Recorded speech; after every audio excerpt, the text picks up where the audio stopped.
Just months before the November election, and as crime spikes out of control in New York City, the Democratic governor of New York, Kathy Hochul, wants to reverse her state's soft on crime policies. The state ended cash bail for most misdemeanor and nonviolent crimes in 2018 and took away judges' power to keep repeat criminals behind bars before trial. Judges no longer had judicial discretion. The governor's proposal would include reinstating bail for repeat offenders in gun crimes, making crimes on the subway and transit system subject to bail, giving judges more discretion to order bail, and making it easier to prosecute gun trafficking. This as crime continues to plague New York. Robberies are up 44% just this year. Burglaries up 25%, rapes up 35%, murders down 7% after they hit a 10-year high last year. Despite the crime stats, the governor's plan may hit a wall in the legislature. The New York Assembly Speaker is reportedly not budging, in his words, on bail reform policies. We bring in Jason Nichols, senior lecturer at the University of Maryland. This isn't a coincidence, is it? No, I think Hochul realizes that this is attached to her aspirations of being governor once again. I think that she realizes that the country is trending purple as a whole, and also that, you know, larger voting demographics of the state feel burdened by crime. And so she realizes that she needs to make a play here before a more centrist candidate comes along and takes her spot. Yeah, you think about it, she replaced Andrew Cuomo when Cuomo resigned. Nobody ever thought she was going to be governor as lieutenant governor, certainly with Cuomo. New York Dem primary seems as though she's going to run away. She will be the now incumbent candidate come November. Potential New York governor general election matchup, Hochul's at 50%. Lee Zeldin, the Republican, is at 35%. He's a congressman from Long Island. Does he really have a chance if the crime numbers continue to go up? Well, yeah, I mean, I think it's very early. I mean, we are talking really, really early in political terms, particularly in state races. So if crime continues to go out of control and you get these high profile cases, like some of the things that we've seen on the subways, some of the hate crimes that we've seen, particularly in New York City, I think he's definitely got a chance.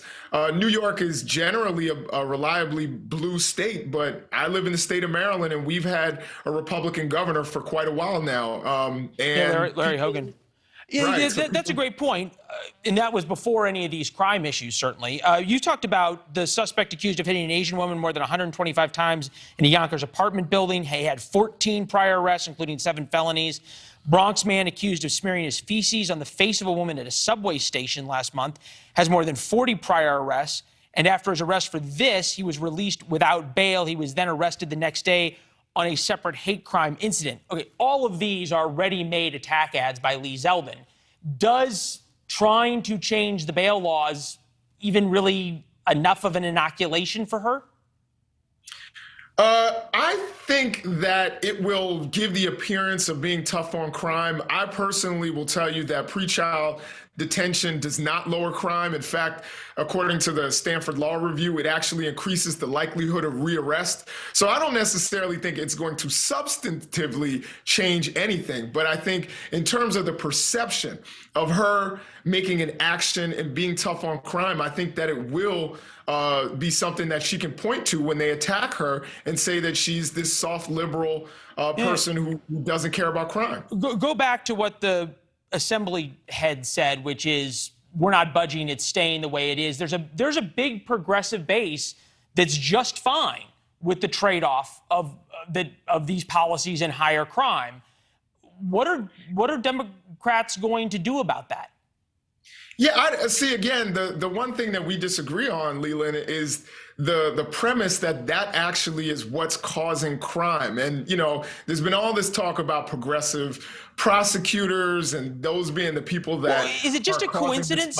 Is it just a coincidence that all of these cities that are having record high murder rates and record surges in crime have prosecutors who all support these same policies? But that's not true, Leland. If you look at places like, for example, GOP-led Tulsa, Oklahoma, or if you look at Fresno, California, where there are GOP I understand, but if you look at St. Louis, Baltimore, Minneapolis, New York, Washington, Sure, Chicago, we can Detroit, point to cities. We can each point to cities that are both Democrat-led up and down, and you can look at cities that are Republican-led up and down, which means that right now we are going through a spike in crime. It's just like, it's interesting, like in New York City, a lot of times people point to 1993 and talk about, he who shall not be named becoming mayor and all of a sudden crime dropping. But that's not actually true. Crime was dropping large, before. So are we to believe, I just want to be clear, you're basically saying that locking criminals up or not locking criminals up, tough on crime or not tough on crime, has absolutely no effect on crime? No, that's not what I'm saying. I'm saying you lock up criminals after they've been tried and been proven guilty. That's what I'm saying. And also, I agree with discretion. I agree there are times where someone has committed a heinous crime and you believe that that person is a threat to public safety. But I think that most progressive prosecutors would agree with that as well. Progressive prosecution is about nonviolent misdemeanors being treated as violent crimes and having those people suffer through pretrial detention. There's a lot of different studies on this. There's the Stanford study, there's the one from Loyola in Chicago that's always quoted, which says that pretrial release without bail doesn't raise crime rates. And there's the University of Utah study that says it does. But the fact remains the same. Like in Chinatown, suspect accused of fatally stabbing a woman in her apartment in Chinatown last month is a career criminal who was out on bail for assault and criminal mischief. If he had been locked up for assault because he was a career felon who then got rearrested and the judge said, no, you pose a threat to society, you can't tell me that Christina Lee wouldn't still be alive. So I agree with you there, Leland. This is something that we agree on is violent crime. How do Democrats get around that problem? Well, I think, again, this is a messaging issue because Democrats actually believe that. They believe that judges should have the discretion when they think someone is a menace to society to say, you are not safe to go out. What we are trying to do is prevent someone like Khalif Browder, who ended up incarcerated for 2 years for stealing a backpack and then committed suicide. That's what we're trying to avoid. And I'll just point to one other study. There's a study out of Texas A&M that studied Boston, where nonviolent misdemeanor offenses who had a lenient prosecutor, those people were 58% less likely to be arrested in the subsequent 2 years. So again, all I'm saying is I only got 20 seconds, but answer me this, and you made a great point. You said Democrats support. Democrats include progressives who do not support the policies you just talked about. How do the moderate Democrats deal with that in November when they're going to have to answer for these progressive policies?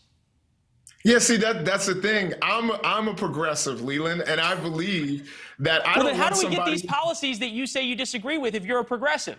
I don't want somebody who's smoking weed on a corner to go and sit in jail for 2 years, awaiting trial while their trial date gets pushed back further and further. I want violent criminals off the street, people who are a threat to society and a threat to me and my neighbors. That's what I'm worried about, and that's what we should be focusing on. That's progressive prosecution, is to focus on that and not focus on the guy who was speeding or smoking weed or is accused of some nonviolent offense. That's what I think the debate about cash bail, that's where that falls. All right. Well, as you point out, it is going to definitely be a debate now through November, and this is just getting started. Great conversation as always, Professor. Enjoy the weekend. It's good to see you back. Thanks for watching. Click the red subscribe button below so you can get more of NewsNation's fact-driven, unbiased coverage.